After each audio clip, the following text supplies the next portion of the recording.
Hello everyone. So, Celebrity Traitors 2025, episode 5. So, at the beginning of the episode, we found out that the traitors were either going to get rid of David, Charlotte, or Kate. So, for David, this was purely because of the fact that he's a very smart guy.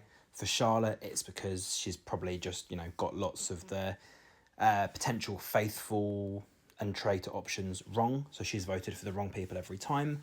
And then for Kate, they kind of saw her as like a scapegoat option. It wouldn't really affect or change much of the gameplay, but people would then be questioned as to why they took her out of the game.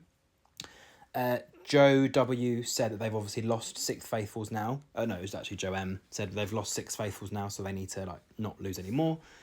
Nick explained that he felt like Kat was playing a good game, but he's not going to name her at this point just in case.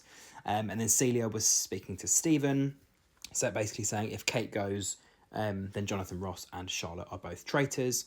It ended up being Charlotte that was murdered, so they kind of all like, right, does anyone have a plan B? Joe Wilkinson was just like, what do we do now? And Claudia came in, mentioned the passing of Charlotte, and then mentioned that the next mission was going to be called Watch Your Step. So Stephen basically said to Joe M and Mark that he trusts both of them, and he basically, Jonathan Ross basically said he's going to actually suspect everyone today, including Mark, who seems to be very performative. And Joe M said that he feels like he's going to be suspicious of all the actors, when actually then, in fact, two actors then came over and joined their group, so that was a bit awkward. Joe W said to Kat that he wasn't too sure about Kate or Lucy, and Kat wasn't too sure on Stephen or Jonathan Ross. Kat explained that the Faithfuls obviously at this point needed to get a traitor, so she might go with the group a little bit more just to kind of blend in a little bit. And Joe M said that Jonathan Ross might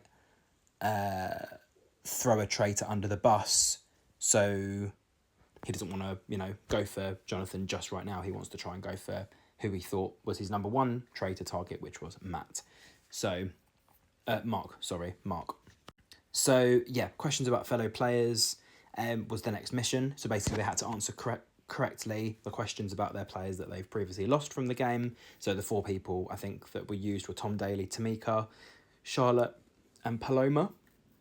And yeah, so basically they had a question with multiple choice answers. The correct answer, that person would win a shield, and obviously they would get to keep their money as a team. The wrong answers, they'd lose that person temporarily, and also the money that person was to hold as if, it was on that particular answer. So first question was how many dives Tom Daly has done overall. 106 or 90, 102 or 96 were the options. So Alan stood in 102, Nick stood in 96.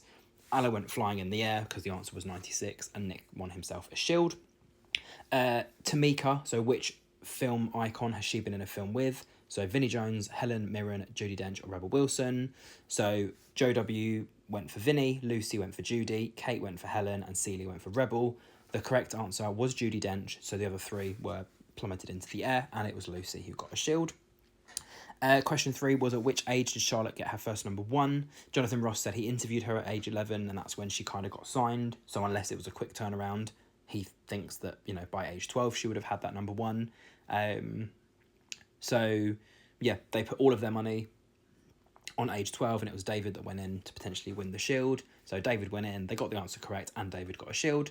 And the final question was, what former job did Paloma Faith do, I guess, before she got famous? A kind of face painter or a ghost on a ghost train. Jonathan said he kind of had an inkling that he'd interviewed her and she'd mentioned something about being on a ghost train. So again, that was the correct answer. I think Mark went for the face paint one because he said he'd quite enjoy going up in the air. And then Jonathan was obviously very happy that, he was able to win a shield for himself.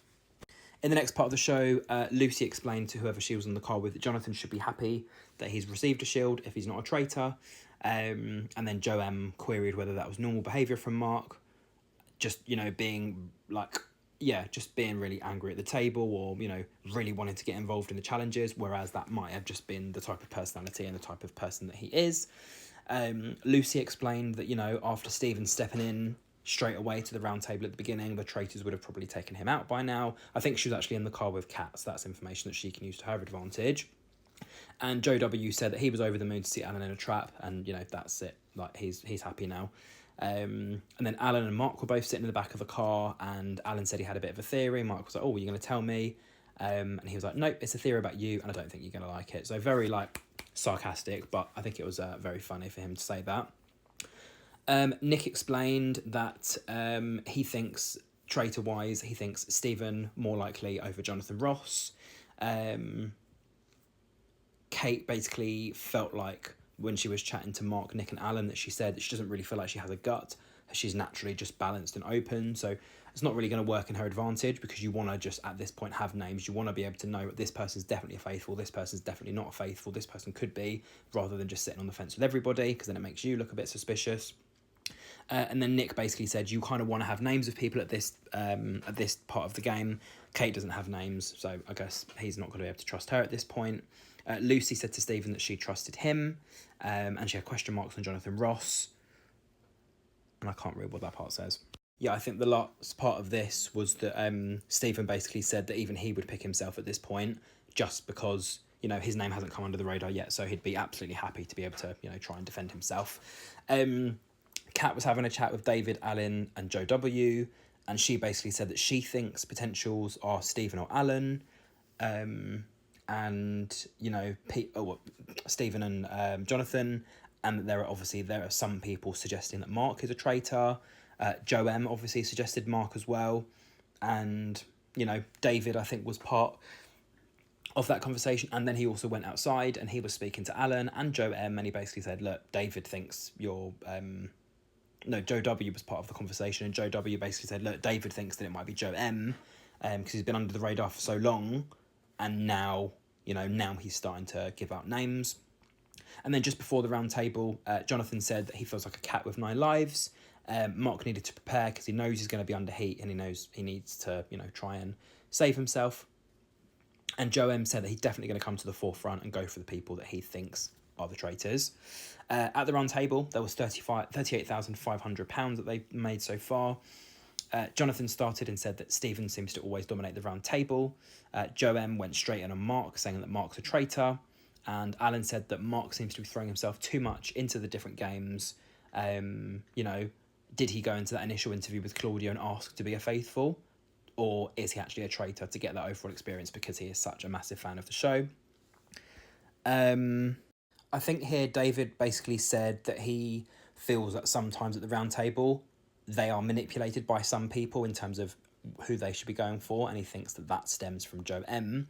And Joe M said that actually, regards to the whole Nico situation, when he was saying go Nico, that was because it was Kate who actually manipulated him to go for that. So he managed to back himself there, but still, do you want to be a leader and, you know, lead other people to the wrong direction because then it looks bad on you?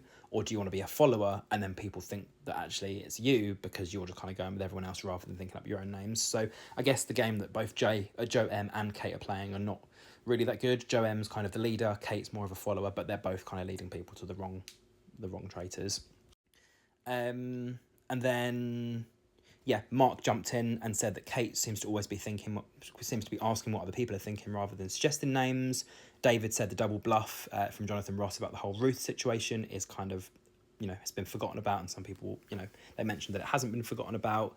Mark would love to know who Kat thinks, and Kat said potentially Jonathan or Stephen, and potentially now even David. When it came to the votes, there was a handful of Davids, a handful of Marks, and a few Kates and Stephens and Jonathans in there, but it was a tie between Mark and David. They did the vote again, and it was a tie again between Mark and David, and at the end of the episode we found out that either Mark or David were going to get banished. Again, it's faithful against faithful at this point, and I think the reason it was the two of them was that Mark apparently was too aggressive or too angry or emotional or whatever, but again, that's probably just his type of character, too involved in the games.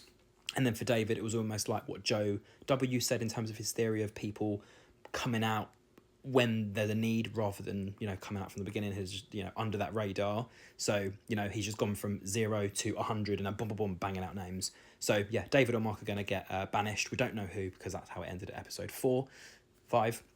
But yeah, I'm not really too sure who is going to stay and who's not. I think either of them can go. I think I want to say Mark's more likely to go just because of how angry he was, and he had that initial amount of votes from the beginning, but we're not going to know until episode 6. So yeah, David or Mark, who do you think is going to go if you've not already seen it? Anyway, that's the end of episode 5 review.